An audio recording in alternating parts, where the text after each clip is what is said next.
No, I'm not against anything that's honest. Right. I think when you go to a focus group, they let you know like, hey, we're picking your brain Right. because we're gonna use what you give us. Right. You can either choose to be a part of it or not. Like, I just am not with the like fuckery. Right.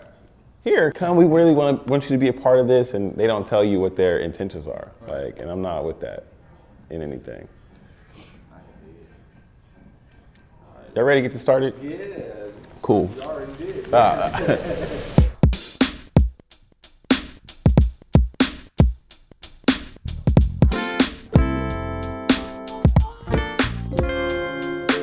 I became a stylist initially because, you know, I have a passion for style, not necessarily the cliche of passion for fashion. I just love telling a story.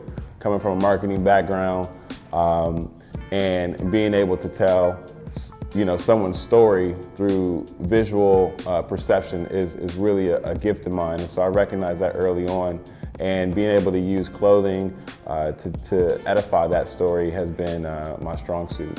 I've been styling now professionally for about 6 years. Obviously, you know, there's inroads to the industry, so I interned for about 2 years and then jumped straight into, you know, an actual working stylist role. I interned for Eric Archibald.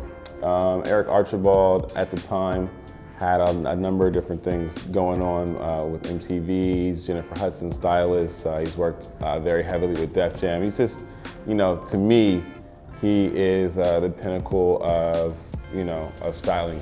Prior to styling, believe it or not, I was in corporate America. I had a marketing consultant role with a really big corporate company, and I worked there for, you know, out of college, probably like a year and a half. The transition from, you know, a corporate marketing position to the styling world it wasn't as easy as I thought it was.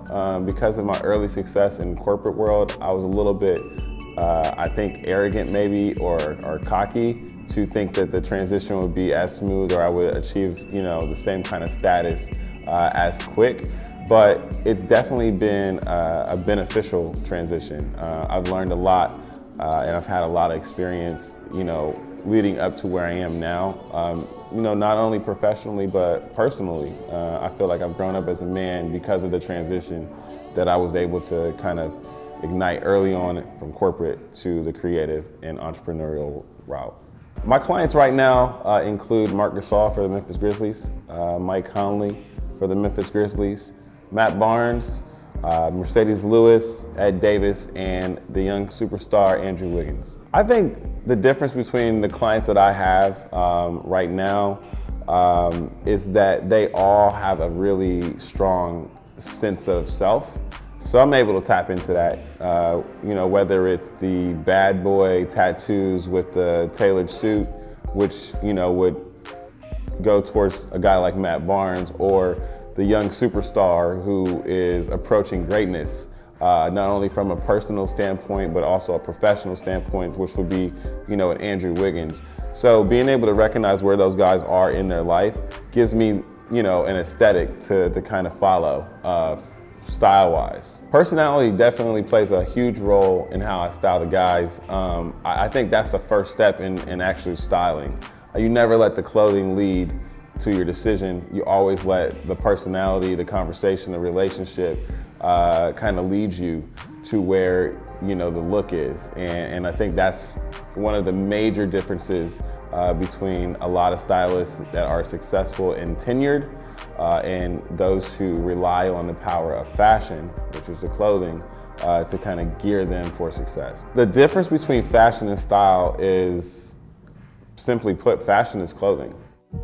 Fashion is the tangible nature of what style ends up being. Style is the essence of what something is, or who someone is. And so you have to start internally to get to an external outlook. I define my style as all over the place, honestly, and it really edifies whatever mood I wake up in. Sometimes I'm tacky and sporty, sometimes I'm, you know, trendy and chic. I don't limit myself. I do know what works best for me, and I abide by the same rules I tell my guys. It's like, the first thing you want to start with is your core foundation pieces in your closet. Like you want to have your dark blue, your medium blue, your gray, and your black jeans, but you want to make sure, most importantly, that everything fits properly. So that way, if you wake up and you feel a little crazy that day, you can mix and match different things. So that's kind of how, my style is. It's all over the place. But I can guarantee you, I'm always gonna look fly. And how would you define your style right now? Today, I would call this a tacky and chic. I got a high-end brand mixed with a lot of cool basics, which is like a hoodie from Walmart, a pair of jeans that are distressed and ripped up. But it's all about how you feel. So I feel comfortable. I think I look great. I do a little bit of everything. So designing for me is a hat that I wear quite often when I'm dealing with guys who, I can't find things off the rack. Or if, one of my clients, Mercedes Lewis is one of the guys who I do a lot of conversing with in terms of, and collaboration with. He have an idea and I'll say, well, why don't we do this and that, and really make an idea or a vision come to life. So in that sense, if we are, wearing that designer hat, we are having those designer conversations. So yeah, I play that role as well.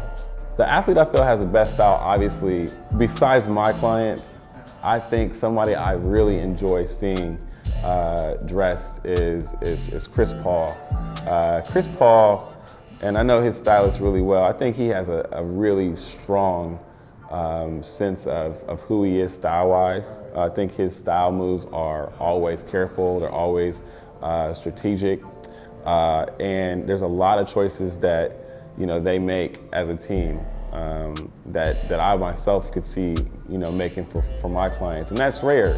That would be I enjoy Chris Paul's style a lot. I style people regardless of celebrity or being in sports.